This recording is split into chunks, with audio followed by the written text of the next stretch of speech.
ये प्रभु तो होती स्वतंत्रता कौन से आप देखिथे ये जम्बूद्वीप पंकोधार एकादशी नीति लोकनाथ महाप्रभु छड़ा आ कन्या जगह आप देखा पाइबे ये जागर यात्रा आज आरंभ हो जाए 3 दिन धरी।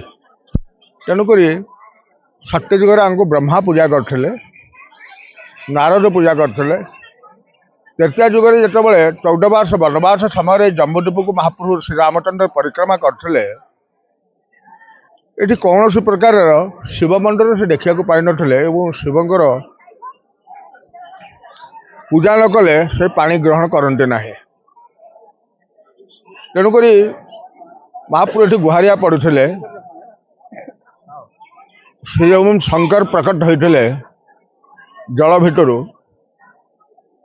लक्षण अग्निबाण क्षेपण कर जल को सुखई जल दुर्भाग हो जाता आप देखुवे जो लोक गोड़ धोईके जाना पार्वती सागर आउ समुद्र एठू 1.5 किलोमीटर डिस्टेंस मैक्सिमम 2 किलोमीटर ये जल घुंची जाइला। तेणुक पूजा समय महाप्रभु हाथ में जो तंभार मुद्रिका था से सुवर्ण हो जाता। स्कंद पुराण प्रमाण अनुसार लोकनाथंकर ये हूँ शंखनाभि क्षेत्र मूल भागरे। तेणुक पश्चिम पटे साबरी बस्ती था। श्रीरामचंद्र महाप्रभु जो पूजा करते महाप्रभु हाथ में तंभार मुद्रिका सुवर्ण हो जाता।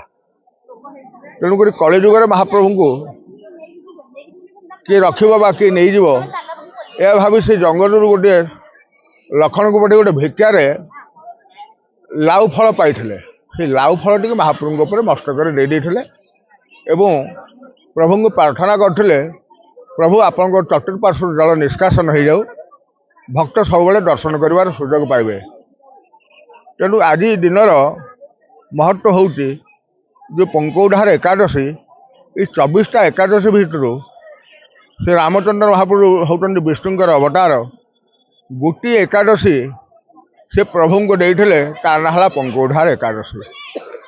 तेणुक शिवंकर हूँ 24टा चतुर्दशी शंकर भगवान आशीर्वाद स्वरूप गोटे चतुर्दशी की दान करते से चतुर्दशी हूँ विष्णु चतुर्दशी नरसिंह चतुर्दशी। तेणुक ये 24 एकादशी आ 24 चतुर्दशी भितर ये भाई गोटे नहीं सी भाई गोटे नहीं बड़ भाई ये गोटे एकादशी सान भाई गोटे चतुर्दशी नहीं। तेणुक विरल परंपरा आ विरल दृश्य आज देखा मिले। सब भक्त माने महाप्रभु को दर्शन करने लगी भाव विहल था केवे पंकजला एकादशी आसो आम टे प्रभु को दर्शन कर सुजोग पाइबू। तेणुक सदा सर्वदा जल भितर रही था मुंडे बेलपटर फूल छाती कदली भक्त माड़ी शरीर मालिक। तेणुक आप देखुए जावतीय प्रकार शरीर जावतीय अंग प्रत्यंग ये ही बिक्री हुए वर्ष मान तार भीतर रहे से दूध गही पंचामृत बेलपटर फूल से पंक हिसाब से आज उठा रहे भक्त मान दर्शन कर सुजोग पाते।